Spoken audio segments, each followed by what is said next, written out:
তেল প্রায় শেষের পথে, প্রয়োজন নতুন উৎস। অর্থনীতিকে সাজাতে তাই নানা উদ্যোগ হাতে নিয়েছে সৌদি আরব। বসেছে গ্লোবাল হারমোনির আসর। দেশটির উন্নয়ন পর্বে বাংলাদেশের ভূমিকা অনেক, তাই 4 দিন ব্যাপী বাংলাদেশ পর্বে নানা আয়োজন, যাতে মুগ্ধ প্রবাসীরা।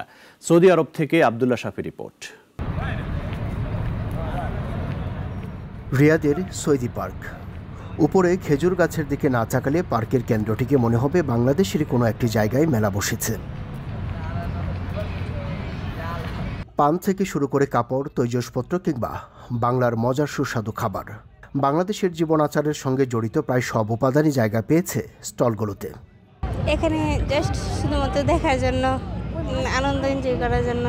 প্রতি বছরে এখানে আমাদের বিভিন্ন দেশের মেলা হয়, কিন্তু আমরাও বাংলাদেশেরও 4 দিন হবে মেলা। তো আমরা প্রথম দিন আজকে আমাদের Bangladesh flower for you flower আমরা সৌন্দর্য উঠে দিয়েছি, এবং কি বিভিন্ন হাতের এবং মাথার বিভিন্ন পার্টির, বিভিন্ন ধরনের বিয়ে শাদীর অনুষ্ঠানের বিভিন্ন ধরনের অ্যারেঞ্জমেন্ট সব কিছু আমরা করে থাকি।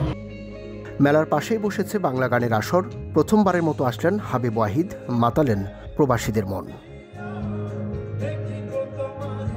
একের পর এক পারফরমেন্সে মুগ্ধ প্রবাসীরা জানান, একমাত্র সঙ্গীতই পারে নানামতের মানুষকে এক সুতোয় গাঁথতে। মানুষে মানুষে একটা সম্পর্ক তৈরি হওয়ার জন্য কালচারটা বেশ বড় একটা রোল প্লে করতে পারে। এটা আমি আমার নিজের অভিজ্ঞতা থেকেই শিখেছি, তাই আমি এটা জানি দেখেই আমার কাছে ওইরকম মনে হয়েছে। বিকজ আপনারা হয়তো জানেন যে আমি একটা সময় বেশ কিছু বছর ইংল্যান্ডে ছিলাম আমার পড়াশোনার কারণে, যখন আমার ক্যারিয়ার শুরু হয় তার আগে। তো সেখান থেকেই আমি আসলে এই বিষয়গুলো কিছুটা উপলব্ধি করেছি। এর আগে মঞ্চ মাতান অন্যান্য শিল্পীরা। সৌদি আরবের মিনিস্ট্রি অফ মিডিয়া আয়োজন করেছে গ্লোবাল হারমোনি। দক্ষিণ এশিয়ার 3 দেশ ছাড়াও সৌদি সরকারের সাংস্কৃতিক বিনিময়ে এই উদ্যোগে অংশ নিচ্ছে আরও একাধিক দেশ। এই ডিজে প্রফেশনের মাধ্যমে আমি বিভিন্ন দেশে বাংলাদেশের গান, বাংলা গান এন্ড বাংলাদেশকে যে প্রেজেন্ট করতেছি, এটাতে সত্যি কথা আমিও অনেক খুশি। প্রবাসী বাংলাদেশিদের পাশাপাশি এই উৎসব রাঙাতে সৌদি নাগরিকরাও অংশ নিচ্ছে, যাতে অনুপ্রাণিত তারা। আজ সৌদি মাতাবেন বিখ্যাত ব্যান্ড দল জেমসের নগর বাউল।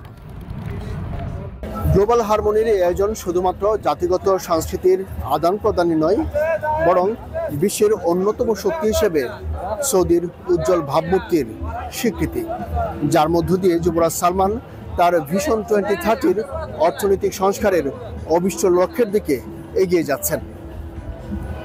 সৌদি আরবের রিয়াদ থেকে আব্দুল্লাহ শাফি, নাগরিক।